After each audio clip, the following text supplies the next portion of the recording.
වැඩ වැඩිද? ඔළුව පිපිරෙන්න වගේද? අපි හැමෝටම සමහර වෙලාවට හිතෙනම හැමදේම අතෑරලා දාන්න.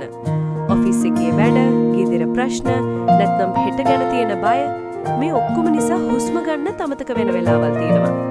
දැන් මාත් එක්ක මේක කරන්න. S2 පියාගන්න. මුලින්ම තප්පර 4ක් හුස්ම ඇතුළට ගන්න.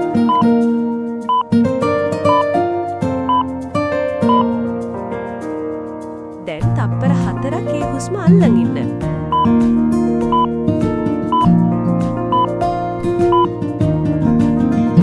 දැන් හිමින් තප්පර 4ක් හුස්ම පිට කරන්න.